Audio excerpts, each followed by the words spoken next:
3 détenus dans des cellules de 9 mètres carrés. Des taux d'occupation qui atteignent les 200%. Nos prisons débordent. Et le nombre de détenus a encore franchi un nouveau cap le 1er janvier 2024. Alors, quelles sont les raisons de la surpopulation carcérale? Est-ce un mal propre à la France? Et surtout, pouvons-nous y remédier, par exemple en créant de nouvelles places de prison? Le 1er janvier 2024, il y avait 75 677 personnes dans les prisons françaises. Problème, il n'y a pas autant de places que de détenus. En moyenne, 123 détenus pour 100 places. Preuve que le problème ne date pas d'hier. Pour la 3e fois en 10 ans, cette situation a valu à la France d'être épinglée par la Cour européenne des droits de l'homme en juillet 2023. Sauf en 2020, en raison de la pandémie de Covid-19, la densité carcérale a augmenté depuis 10 ans. Très clairement, la surpopulation carcérale ne s'explique pas par l'augmentation de la délinquance. Quand on compare les chiffres dans les années 80 et aujourd'hui, on se rend compte que le nombre d'infractions n'a pas augmenté. Quand on essaie de trouver les véritables raisons de cette augmentation de la population carcérale, c'est réellement dans la politique pénale qu'il faut la trouver, dans un durcissement de la répression pénale. À titre de comparaison, dans les années 80, une peine moyenne était autour de 5 ou 6 mois. Nous sommes aujourd'hui à 10 ou 11 mois. Autre raison de la surpopulation carcérale, l'usage important de la comparution immédiate. Un argument que cite la Cour des comptes dans son rapport d'octobre 2023. Quand on entre dans une salle de comparution immédiate, on a 70% de chances de finir en détention à la fin de la journée.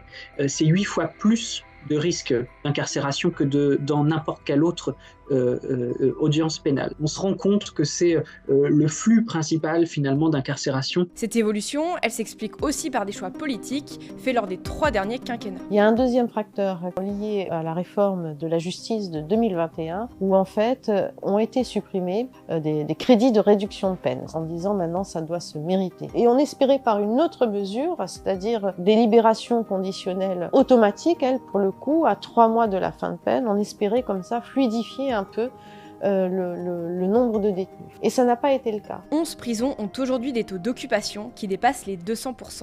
La France est le 3e pays européen où la population carcérale est la plus importante. Quand nous affichons un taux d'occupation de 115%, la médiane européenne est, elle, à 88%. À titre de pure comparaison, parce qu'on aime souvent se comparer à l'Allemagne sur le plan social, sur le plan économique, en Allemagne, on compte 78 personnes détenues pour 100 places. En France, on est donc à 115 ou 120. Mais ça ne veut pas dire que les gouvernements successifs n'ont rien fait pour remédier à la surpopulation carcérale. La loi du 23 mars 2019 autorise les aménagements de peine pour des peines d'1 an, contre 2 ans auparavant. Elle interdit également l'emprisonnement pour les peines de moins d'1 mois. Donc on voit qu'il y a quand même cette volonté de rendre, si vous voulez, la prison comme le dernier recours dans un parcours de délinquance. Ces mesures-là, on le voit, fonctionnent assez peu. La Cour des comptes note même l'échec de toutes les mesures de régulation mises en place depuis 20 ans. Le nombre des incarcérations augmente au même rythme que les mesures alternatives sans effet de substitution.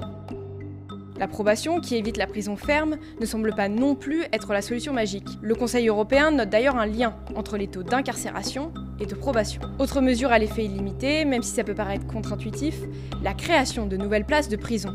En 2018, Emmanuel Macron annonce le plan 15 000, la création de 15 000 nouvelles places de prison d'ici à 2027. Mais ce qu'il faut bien comprendre, c'est qu'une prison, ça met très longtemps à se construire. Que l'on a souvent, entre le moment où on décide d'en construire une et le moment où elle va sortir de terre et être opérationnelle, il peut se passer 10 ans. Et pendant ces 10 ans, si vous voulez, la société évolue et la délinquance évolue. Les rapports parlementaires qui ont pu être publiés au mois de mai 2022 estimaient déjà que le plan 15 000 était inopérant. Plus on construit, plus on remplit. C'est une équation qui n'a jamais été démentie depuis près de 200 ans. On a construit 25 000 places de prison depuis 1987 et on a incarcéré autant de nouvelles personnes détenues depuis. Mais alors, que peut faire la France? Selon certains, il faudrait diminuer l'usage de la comparution immédiate ou de la détention provisoire. Et pour juger et enfermer différemment, tout en garantissant la sécurité nationale, davantage d'études sont nécessaires. Ça passera par d'abord une étude plus fine de ce qu'est la criminologie, Et je pense qu'on a un déficit en matière de criminologie. Ça passera aussi par une vraie évaluation justement des politiques d'aménagement de peine, parce qu'aujourd'hui finalement il n'y a jamais eu d'évaluation, et quand on parle d'évaluation de ces politiques d'aménagement de peine, c'est autour de l'efficacité par rapport à la récidive et la réitération.